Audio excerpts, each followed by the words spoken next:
Hey guys, welcome back to Willpower Garage. So today is a continuation on the Pinto Racecar.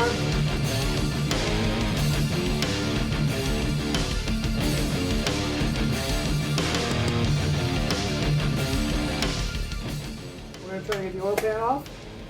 Weld that bad boy up after we clean it really well. Luckily it's just a steel pan, so it should be a lot easier to weld than if I had to TIG weld the aluminum. I've got new copper header gaskets. Any of you guys that are running headers, well worth the money to buy the copper gasket. They can come loose, leak a little bit, tighten them back up, sealed again. Paper gaskets, as soon as they come loose and that hot exhaust gas gets by, burns the gasket up, that's it, you gotta replace the gasket anyway. You know, a lot of times I've run the Summit brand. I like them, they work very well. They're about $30 to $40 depending on the application. The other things that I have to do is we're going to be installing some mufflers on here. So I've got a set of 3-inch MagnaFlow stainless steel race mufflers, straight through design as you can see. There's not much to them. They are a little bigger than I had hoped. So we're going to have to get creative with installing these. Right now this thing just has open headers. It's got a crossover pipe, but then turn downs almost immediately, so there's not much of an exhaust on this thing. With the drive shaft safety loop, it makes it hard to get exhaust past it, so we might have to get creative with the way that bracketry is. What I was thinking is maybe just making a small little arch over it so I can get the pipes through, and move these closer to the rear axle, and then have the turn downs come by the axle itself. So something I'll have to work with to figure out how we're going to do it exactly. I'm not sure exactly how I'm going to do it yet. The other thing I have is I bought an 1.5-inch spacer. Now this spacer I'm pretty excited about trying out. Any of you fans of Motor Trend, Roadkill, there's also a show called Engine Masters with David Freiberger, and they tested this particular spacer and showed that it actually gives you more horsepower and torque through the entire power range. This has just a regular aluminum spacer on it now, and I figured since I'm going to be taking the carburetor off, rebuilding it, we're going to replace it with that spacer. The way it works, or at least the way they theorize it works, is it actually smooths out the airflow as it comes out of the carburetor. Less turbulent air means you get more power. So kind of excited to see if that does anything. Again, I don't really know much about this car, so I'm not sure if it's going to be an improvement or not. But we're going to try it out and we're going to see how it goes. So first things first, like I said, I'm going to get this oil pan off so we can weld it up. So let's start there. Alright, so I've already removed the perimeter bolts here. I didn't record it, there's not much to see. I mean, no one wants to watch me take bolts off, even if it is fast forwarded. This obviously has a Moroso drag racing pan, so there's probably baffles in here, and obviously you get the extra oil capacity. The issue I'm having and what I'm thinking of doing is, I think the steering rack here is keeping my pan from coming down enough so I can get it out. So I've removed the bolts that hold the steering rack on. I removed the bolt that from the steering shaft to the rack.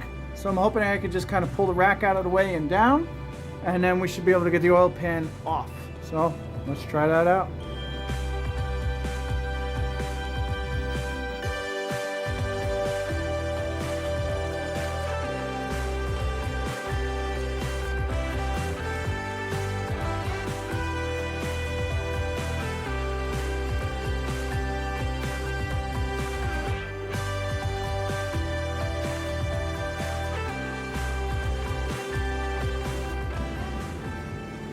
Alright, don't mind the prop rod in the picture, but I can't get one of the rack bolts far enough back because it's hitting the header tube. And since I have to take the headers off anyway to replace the gaskets, I'm just going to loosen it up, get it out of the way, and I should be able to get the rack out, and therefore I should be able to get the oil pan out.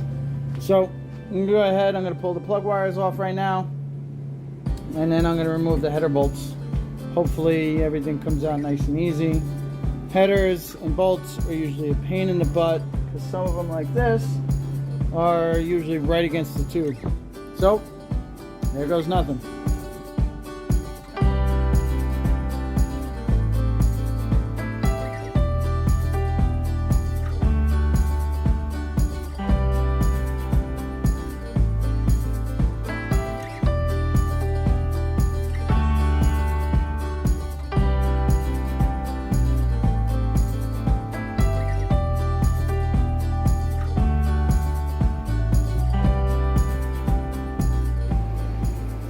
Alright, so I don't want to say I'm a real lazy guy, but I don't want to pull the motor out of this unless I absolutely have to. So, as some of you guys might know, my background is in Volkswagen and Audis, so front wheel drive stuff. The old trusty bar here I made up a few years ago. This is so you can hold up the front of the motor when you take out the subframes and such. I'm going to use it to try to hold the motor up a little higher over the cross member so I could try to sneak out that oil pan. So I've got the motor supported right now. I'm just going to remove the motor mount bolts from the block itself, and hopefully we can get this motor up enough that I can get the oil pan out. The transmission is very close to the firewall back there, at least the bell housing is, so I'm not sure how far up we'll be able to get it, but you know, for the few minutes it took me to set this up, I think it's worth a shot. So, here we go.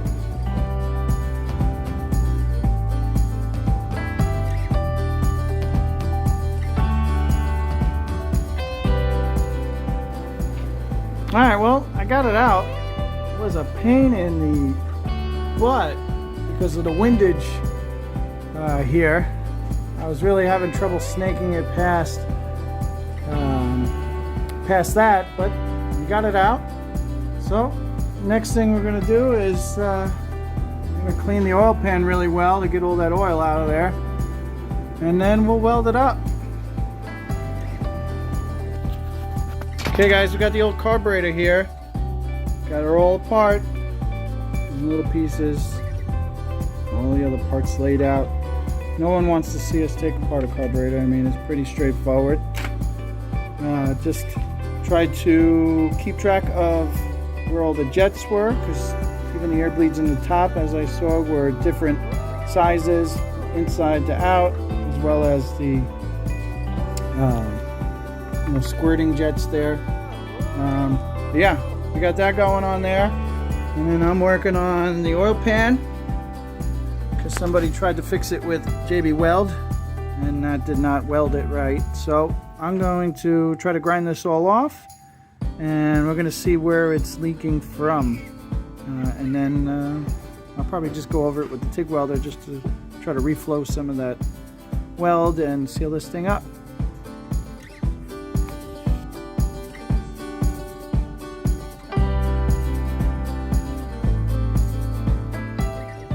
After I got all the JB Weld off, I can see there's the crack right there in the weld. So I'm just gonna run the TIG welder over that thing and clean it up a little better here. We'll run the TIG welder over that, and it should take care of that leak.